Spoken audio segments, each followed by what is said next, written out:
नमस्कार दोस्तों, तो कैसे हैं आप सभी। स्वागत है आपका हमारे चैनल एबनॉर्मल एनर्जी में। दोस्तों, आपको मालूम होगा कि इस पृथ्वी पर जो भी व्यक्ति, जो भी मनुष्य जन्म लेता है उसकी मृत्यु अवश्य होगी। लेकिन आपको यह भी मालूम होगा कि माता सीता की मृत्यु नहीं हुई थी। माता सीता जमीन में समा गई थी। जब उनका अंतिम समय आया दोस्तों, तो अपने आप भूमि फट गई थी और वह उसमें समा गई और वह पाताल लोक चली गई।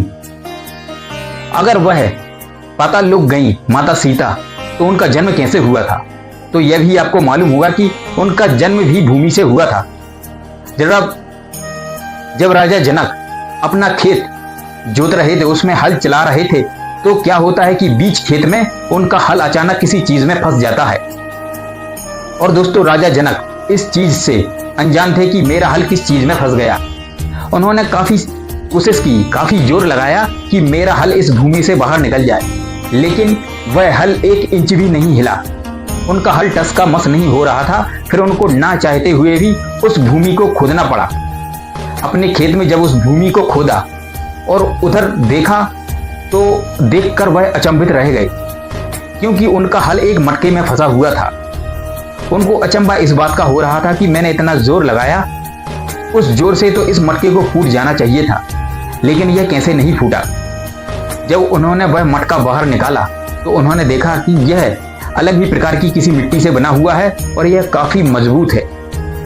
उन्होंने किसी भी प्रकार से उसका मुख खोला उस मटके का, तो उसमें क्या देखते हैं राजा जनक कि उसमें एक सुंदर कन्या सोई हुई है। उस कन्या को देखकर राजा जनक की आंखें बड़ी बड़ी हो गईं। उन्होंने देखा कि इस भूमि के अंदर यह कन्या कैसे आई और यह अभी तक कैसे जीवित है। तो उनके मन में कई सवाल उठे। तो उन्होंने सोचा कि शायद प्रभु की कोई लीला होगी। अगर यह बच्ची मुझे मिली है, यह कन्या मुझे मिली है, तो इसकी देखरेख मैं ही करूंगा और इसका पालन पोषण भी मैं ही करूंगा। तो फिर राजा जनक उस कन्या को अपने महल ले गए और उसकी देखरेख की और उसे पाला पोसा। और फिर उस कन्या का नाम जानकी रहा। माता सीता, जिनका नाम जानकी था। तो आप तो समझ ही गए होंगे दोस्तों कि माता सीता का जन्म भूमि से हुआ था। वह भूमि से उत्पन्न हुई थी। जब युवा अवस्था में माता सीता अपने महल के बाहर अपने बगीचे में घूम रही थी, टहल रही थी, तो उन्होंने क्या देखा कि उनके बगीचे में एक वृक्ष पर 2 तोते बैठे हुए हैं और वह दोनों तोते आपस में बातचीत कर रहे हैं कि जानकी की शादी तो अयोध्या नरेश दशरथ के बड़े पुत्र से होगी। जानकी की शादी तो अयोध्या नरेश दशरथ के पुत्र से होगी। और जब जानकी ने, माता सीता ने यह बात सुनी, तो उनके कान खड़े हो गए। उन्होंने सोचा कि मेरा नाम लेकर यह तोते क्या बोल रहे हैं, मुझे जरा फिर से सुनने दो। तो उन्होंने वही बात फिर से दोहराई। तो उन्होंने बोला कि यह तोते तो भविष्य बोल रहे हैं मेरा, मैं ही तो जानकी हूं। तो फिर उन दोनों तोतों को अपने सेवादारों से पकड़वाया और अपने महल में ले गए। उनकी अच्छे से देखरेख की, उन्हें भोजन कराया, खाना खिलाया और उनको पुचकारा और उनसे बोला कि आप घबराओ नहीं, मैं तुम्हें नुकसान नहीं पहुंचाऊंगी। और तुम जानकी के बारे में क्या जानते हो और यह सब तुम्हें कैसे पता है, कैसे मालूम है जो तुम जानकी की बातें बता रहे हो।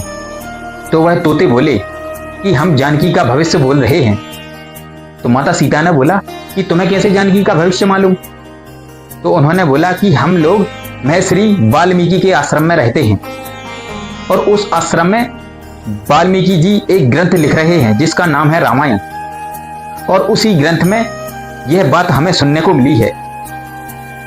तो जब सीता माता ने बोला कि मैं ही जानकी हूं और तुम मेरा ही भविष्य बोल रहे थे, और बताओ मेरे भविष्य के बारे में क्या जानते हो, और जो तुम बोल रहे थे कि मेरी शादी दशरथ नरेश के पुत्र से होगी, तो वह कैसे होंगे, उनकी सूरत कैसी होगी, वह देखने में कैसे लगते हैं। तो उस नर तोते ने बोला कि उनकी सूरत, जिनका नाम राम है, उनकी सूरत कमल के समान है और उनके बड़े बड़े नैन हैं और उनका गला शंख के समान है और उनकी भुजाएं घुटनों तक आती हैं। वह देखने में काफी सुंदर, काफी मोहित लगते हैं। उनका वर्णन तो कोई 100 मुख से भी नहीं कर पाएगा। और ऐसा बोला तो माता जानकी ने बोला कि आज से तुम दोनों तोते हमारे महल में रहोगे। जब तक मेरी शादी नहीं हो जाती मैं तुम दोनों पंछियों को नहीं जाने दूंगी।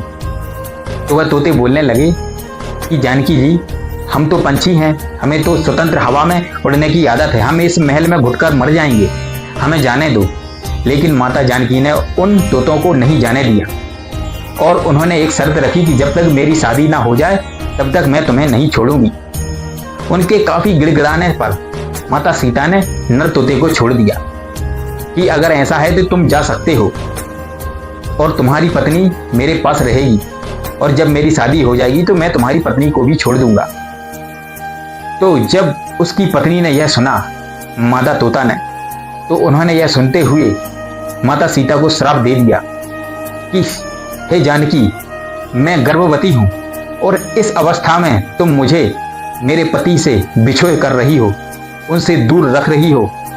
ऐसा ही तुम्हारे साथ होगा। जब तुम गर्भ अवस्था में होगी तो तुम्हारा पति भी तुम्हें त्याग देगा, तुम्हें छोड़ देगा। और इतना बोलने के बाद वह मादा तोता मर गई। और यह सब उसका पति नर तोता सुन रहा था, तो वह भी अपनी पत्नी के वियोग में उसने भी वहीं के वहीं प्राण त्याग दिए।